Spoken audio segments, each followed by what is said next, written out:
IRM energy Cadila pharma group की यह है कंपनी और सिटी गैस डिस्ट्रीब्यूशन का करती है कारोबार। 2015 में कंपनी बनी थी, 2017 से कामकाज शुरू किया। CNG और PNG सप्लाई करने का काम करती है। बनासकांठा, फतेहगढ़ साहिब, दीव और गिर सोमनाथ में इस कंपनी का फिलहाल कामकाज है। आइए इशू की आपको जानकारी दे दूं। आज ही लिस्टिंग हुई है। इशू प्राइस 505 रुपये थी। रेस्पॉन्स बहुत ज़बरदस्त मिला था। इशू को 27 गुना से ज़्यादा इशू भरा था। QIB कैटेगरी में लगभग 45 गुना भरा, लेकिन फिलहाल स्टॉक लगभग 10% नीचे ट्रेड करता हुआ दिख रहा है आज के सेशन में लिस्टिंग के बाद। मुलाकात करेंगे हम कंपनी के टॉप मैनेजमेंट से, और हमारे साथ जुड़ रहे हैं महेश्वर साहू साहब, जो आप 1980 बैच का IAS ऑफिसर रहे हुए हैं। रीजनल इंजीनियरिंग कॉलेज राउरकेला से आपने इलेक्ट्रिक इंजीनियरिंग में BSc की डिग्री ली, और उसके बाद बर्मिंघम यूनिवर्सिटी से सर ने सोशल साइंस में मास्टर्स की डिग्री हासिल की है, और 30 सालों तक भारत सरकार के अलग अलग डिपार्टमेंट्स में और गुजरात सरकार के अलग अलग डिपार्टमेंट्स में आपने लंबी सेवाएं दी है। साहू साहब, बहुत बहुत स्वागत है आपका। धन्यवाद सर हमें समय देने के लिए। लिस्टिंग आज आपकी थोड़ी कमज़ोर हुई, इशू प्राइस के नीचे हुई। धन्यवाद सर। इशू को रेस्पॉन्स तो बहुत अच्छा मिला था, लेकिन लिस्टिंग थोड़ी कमज़ोर हुई है। क्या समझते हैं सर, शायद मार्केट ने आज साथ नहीं दिया? Thank you Anil ji. लेकिन ये तो मार्केट जो is driven by global market, and हम लोग जो है ना वो शॉर्ट टर्म में तो पहले से जैसे आप बताए थे, हम शॉर्ट टर्म में उसको देखते नहीं है। हमारा strategy medium term and long term है, और इसीलिए लिस्टिंग के बाद मैं आपसे कंपनी के विजन के बारे में जानना चाहता हूं। अगले 3 से 5 सालों में आप कंपनी को कहां ले जाना चाहते हैं? किस साइज़ की, किस तरह की कंपनी ये बनेगी, ये आप अपने इन्वेस्टर्स को ज़रा बताएं sir. Anil ji, last financial year में हम लोग 1000 करोड़ की टॉप लाइन लगभग टच आए थे, एंड अभी जो है हमारा अंदाज है कि FY27 तक हम उसको 3 गुना करेंगे। वॉल्यूम भी 3 गुना करेंगे एंड टॉप लाइन भी 3 गुना करेंगे। एंड इसमें जो है हम नई CGDs थोड़ा सा ऐड करने की कोशिश करेंगे, वो ऐड भी होगा। एंड इन्वेस्टर्स को हम बोलना चाहते हैं कि हमारा जो medium term long term strategy इनके पास है, हम उसको आगे बढ़ाते रहेंगे। हमारे कोर पॉइंट्स जो है transparency and better corporate governance and technology जो के माध्यम से अच्छी O&M कॉस्ट को कम कराना, एक्सपांड करना, ये हम जारी रखेंगे। तो 3 साल में आप अपनी टॉप लाइन डबल करना चाहते हैं, ये अपने टारगेट रखें। अब सर ये बताएं कि ये डबल होगी कैसे? क्या कुछ नए और आप शेयर जोड़ रहे हैं अपने पोर्टफोलियो में, या जो एग्जिस्टिंग शेयर हैं जहां पर आपका ऑलरेडी कामकाज है वहां से ग्रोथ आएगी? कितनी ग्रोथ कहां से आ सकती है, ये समझाएं सर। आप देखिए अनिल जी, हमारे जो 3 एग्जिस्टिंग GAs हैं जो पहले से हम काम कर रहे हैं, उसमें जो है हमारा डबल डिजिट ग्रोथ भी आएगा। एंड जो त्रिची नमक्कल है जो लास्ट हम ऐड किए हैं, अभी कमर्शियल ऑपरेशन स्टार्ट किए हैं, ये एक GA है, तीनों GA के बराबर है, एंड उसी में से ग्रोथ मैक्सिमम नेक्स्ट 3 इयर्स में आएगा। एंड हमारा भी ऑब्जेक्टिव रहेगा कि नई GA भी हमारा बाय एक्विजिशन और बाय बिडिंग हम लोग भी ऐड करें।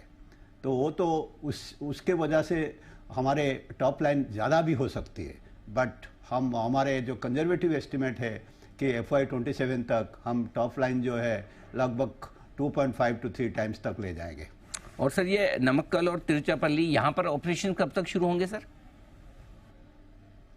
Operation Anil ji already start हो गया है। अभी 5 CNG स्टेशन अभी चल रहे हैं, एंड अभी जो है वो पाइपलाइन जो है इंडस्ट्रियल और डोमेस्टिक कनेक्शंस के लिए लगा रहे हैं, और CGS जो सिटी गैस स्टेशन है एंड और जो LCNG प्लांट हम नमक्कल में लगा रहे हैं, ये मेरे ख्याल में नवंबर एंड तक ऑपरेशनल हो जाएगा, and that will speed up our roll out.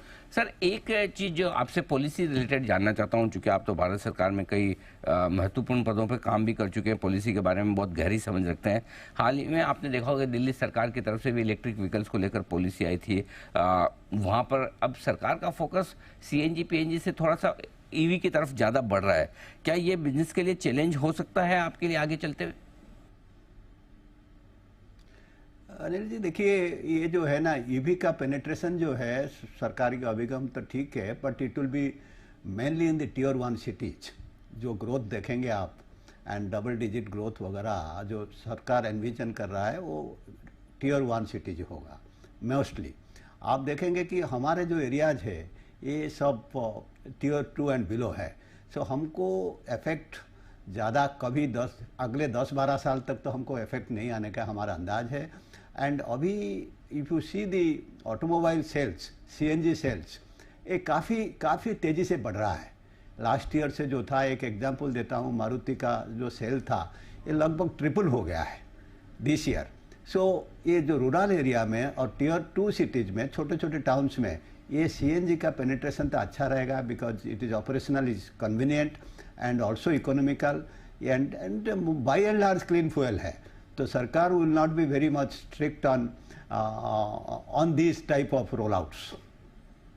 Sir, कुछ नई ज्योग्राफीज में कहाँ और आप बिड करने वाले हैं, इसके बारे में अगर बता पाएँ, आप जानकारी दे पाएँ तो बताएं सर। देखिए, वो जो नई जो है वो लगभग तो सभी जगह में बिडिंग हुआ है। अभी जो है पिछले 10 दिन पहले पीएनजीआरबी जो रेगुलेटर है वो कुछ जीए का बिडिंग कराया है। हम देखेंगे उसको, जो है प्रोबेबली नॉर्थ में हम लोग बिडिंग का कोशिश करेंगे।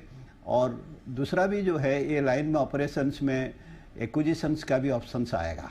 जिन लोग चला नहीं पा रहे हैं वो तो दूसरे को देंगे। सो वो भी अपॉर्चुनिटीज हम देखते रहेंगे। अच्छा सर, उम्मीद करते हैं कि आपकी कंपनी दमदार परफॉर्मेंस करके आपके इन्वेस्टर्स की उम्मीदों पर खरी उतरा है, क्योंकि रेस्पॉन्स आपके आईपीओ को बहुत ज़बरदस्त मिला था, लेकिन मार्केट ने आज शायद साथ नहीं दिया लिस्टिंग के दिन। साहू साहब, बहुत बहुत धन्यवाद आपका हमें समय देने के लिए, और इस नई पारी की शुरुआत के लिए आपको बहुत बहुत शुभकामनाएं। Thank you so much sir.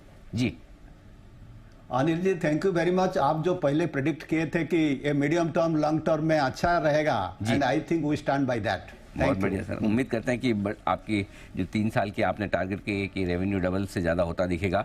हम भी यही कह रहे थे कि निवेशकों को 2 से 3 साल का कम से कम व्यू रखें और फिर परफॉर्मेंस देखें। Thank you so much sir, बहुत बहुत धन्यवाद आपका। तो ये महेश्वर साहू साहब, चेयरमैन कंपनी के, बताते हुए कंपनी के प्लान्स और आगे की योजनाओं के बारे में।